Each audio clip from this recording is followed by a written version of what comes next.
자녀를 키워보며 자식의 그 부모의 마음을 알게 되고 몸이 아파보고서야 건강의 소중함을 알게 됩니다. 낯선 이민 땅에서 수십 년을 살아보고서야 고국이 단순히 내 존재의 뿌리였다는 것을 깨닫게 됩니다. 살아봐야 비로소 아는 것들이 있습니다. 그런데 성도 여러분, 죽음도 그렇습니다. 젊었을 때는 남의 이야기 같았는데 이제는 그렇지가 않습니다. 몸이 예전 같지 않고 가까운 이들을 먼저 떠나보내면서 문득 질문을 하게 됩니다. 내가 평생 이렇게 수고하면서 살았는데 이게 정말 다인가? 죽으면 끝인가? 아무리 애쓰고 수고해도 우리에게는 분명한 한계가 있다는 것. 결국 죽음이라는 그 문 앞에 서게 된다는 것. 우리는 그것을 삶으로 배웠습니다. 성경은 이 현실을 아담 안에 있는 삶이라고 말하고 있습니다. 땀 흘려야 하고 애써도 지치고 끝내 상실 앞에 서게 되는 그 삶 말입니다. 오늘 사도 바울은 이 절망 앞에서 다시 한번 선포합니다. 그러나 이제 그리스도께서 죽은 자 가운데서 다시 살아나사 잠자는 자들의 첫 열매가 되셨도다. 바울은 죽음을 길게 붙들지 않습니다. 절망에 오래 머물지도 않습니다. 그는 단 한마디로 방향을 바꿉니다. 그러나 이제 바로 여기서 길이 달라집니다. 아담 안에서 땀 흘리고 지치며 버텨온 그 삶 한가운데 그리스도 안에 전혀 다른 삶이 있다는 것을 오늘 말씀이 보여줍니다. 여러분의 그 수고로운 이민자의 삶도, 노년의 약함을 안고 살아가는 오늘의 삶도 이 말씀 앞에 서 있습니다. 그래서 오늘 우리는 죽음을 먼저 바라보는 것이 아니라 죽음을 깨뜨리고 살아나신 예수 그리스도를 먼저 바라보려고 합니다. 첫째, 부활의 보증을 확신하십시오. 20절에서 바울은 예수 그리스도를 잠자는 자들의 첫 열매라고 부릅니다. 여러분, 이 첫 열매는요, 단순히 첫 번째라는 뜻이 아닙니다. 뒤에 올 그 전체를 미리 보여주는 보증이라는 뜻이죠. 과거 이스라엘 백성들이 보리 한 단을 묶어서 하나님께 드릴 때 그것은 그 한 단만 드리고 끝내겠다는 뜻이 아니라 앞으로 거둘 그 들판의 전체가 하나님의 것입니다 라는 고백이었고, 첫 이삭이 드려지는 순간 밭에 남은 모든 곡식의 추수도 이미 약속된 것이었습니다. 그러므로 예수님이 부활의 첫 열매가 되셨다는 것은 주님의 부활을 주님 한 분만의 그 기적이 아니라 그분께 속한 여러분 한 분 한 분의 부활까지 이미 그 안에 품고 있는 사건입니다. 주님이 먼저 살아나셨기에 그분 안에 있는 우리의 미래도 흔들리지 않습니다. 이것이 우리가 확신해야 할 부활의 보증입니다. 주 안에 사랑하는 성도 여러분, 우리는 평생 많은 것을 붙들고 살아왔습니다. 낯선 땅에서 가정도, 자녀도, 생계도, 또 이 귀한 믿음을 붙들며 여기까지 오셨습니다. 그런데 어느 날 나도 모르게 손에 힘이 툭 빠질 때가 있지 않습니까? 바로 그 자리에서 오늘 본문이 선포합니다. 내가 끝까지 붙들어야 사는 것이 아니라 먼저 살아나신 그리스도께서 이미 저와 여러분의 미래를 꽉 붙들고 계신다고요. 예수님은 요한복음 14장에서 약속하셨습니다. 이는 내가 살아있고 너희도 살아있겠습니다. 요즘 여러분의 마음을 흔드는 일이 무엇입니까? 자녀들의 문제입니까? 아니면 예전 같지 않은 건강의 문제입니까? 그 자리에 이 말씀을 놓으십시오. 예수님이 살아나셨습니다. 그러니 내 인생의 결론도 흔들리지 않습니다. 부활의 첫 열매이신 주님 때문에 여러분의 수고와 눈물의 기도, 여러분의 인생은 절대로 헛되지 않습니다. 이 부활의 보증은요, 장차 올 그 미래의 약속뿐만 아니라 오늘의 죽음과 한계를 바라보는 우리의 마음까지도 완전히 새롭게 바꿀 것입니다. 두 번째는요, 부활의 안식을 누리십시오. 20절 하반절에 바울은 죽음을 단순히 죽은 자들이라고 하지 않고 잠자는 자들이라고 부릅니다. 여러분, 바울이 죽음을 없는 것처럼 말하지 않습니다. 그렇다고 죽음을 끝이라고도 말하지 않습니다. 과거에는 이 죽음이 마치 닫혀있는 문처럼 보였습니다. 하지만 그리스도께서 죽은 자 가운데서 다시 살아나신 후로 성도의 죽음은 더 이상 우리를 가두는 그 문이 아니라 평안한 잠듦의 자리, 안식의 자리가 되었습니다. 그래서 바울은 데살로니가 전서 4장 14절에서 이렇게 말합니다. 우리가 예수께서 죽으셨다가 다시 살아나심을 믿을진대 이와 같이 예수 안에서 자는 자들도 하나님이 그와 함께 데리고 오시리라. 아멘.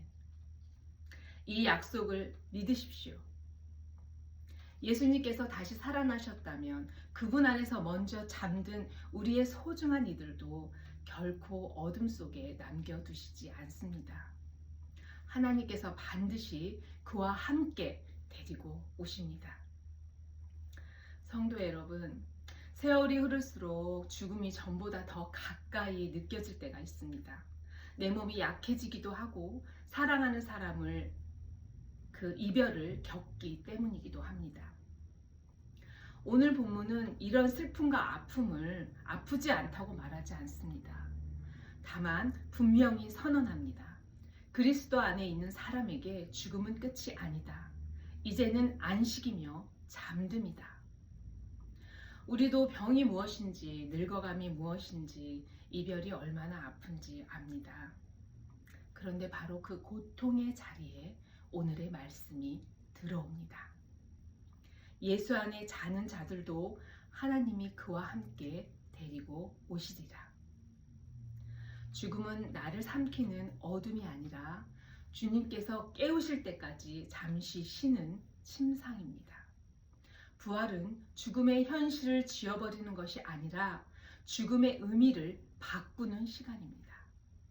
그러니 죽음의 두려움보다 크신 주님을 바라보며 남은 생애를 불안이 아닌 위대한 안식 속에서 살아가십시오. 셋째, 부활의 영광을 사모하십시오. 바울은 21절과 22절에서 우리의 마지막이 어디로 향하는지도 보여줍니다. 사망이 한 사람으로 말미암았으니 죽은 자의 부활도 한 사람으로 말미암는도다.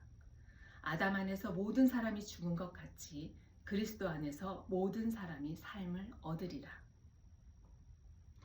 처음에 죽은 그 아담이라는 한 사람을 통해서 죽음이 들어왔습니다. 그래서 우리는 잘 압니다.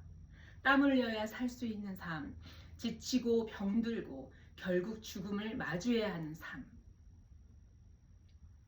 이것이 아담 안에 있는 우리의 익숙한 삶입니다. 우리의 이민생활도 그렇지 않습니까? 참 수고 많으셨습니다. 남모를 외로움도 많았고 오직 몸 하나로 버텨야 했던 그 날들이 참 많았습니다. 그렇게 세월을 보내고 나니 이제는 인간의 한계가 얼마나 선명한지도 보게 되었습니다.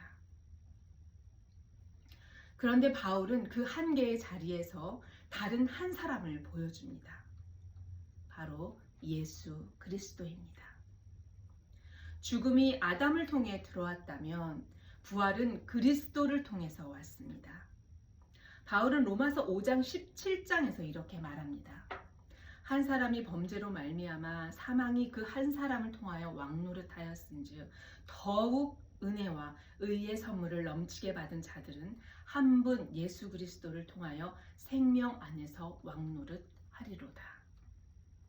처음에는 사망이 왕노릇하는 것처럼 보였습니다.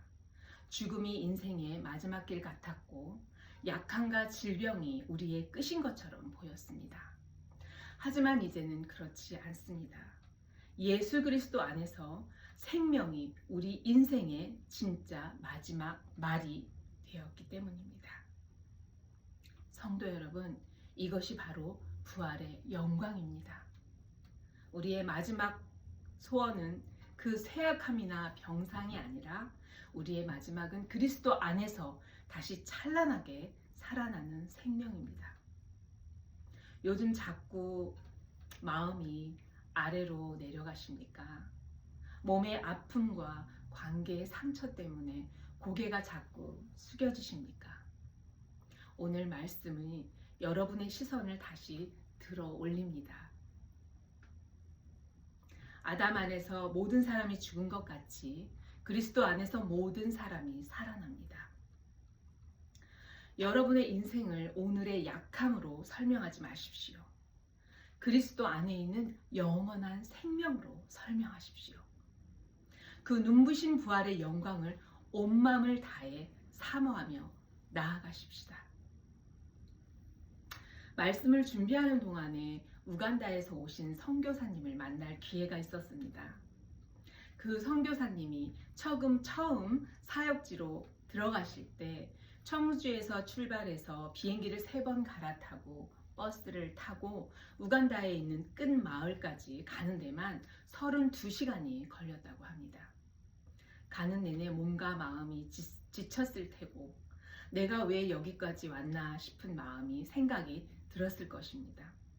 그런데 그렇게 도착한 그 척박한 땅에서 그 선교사님이 하신 말씀이 이랬습니다. 아, 여기가 천국이었구나. 저는 이 말을 들으면서 이런 생각이 들었습니다. 겨우 32시간 고생해서 천국을 볼 수 있다면 누가 그 길을 마다하겠습니까? 누가 그 천국을 보러 가지 않겠습니까? 성도 여러분, 부활은 바로 그런 것입니다.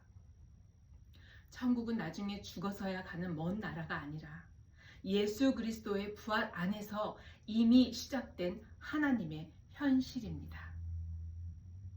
오늘 바울은 선포합니다.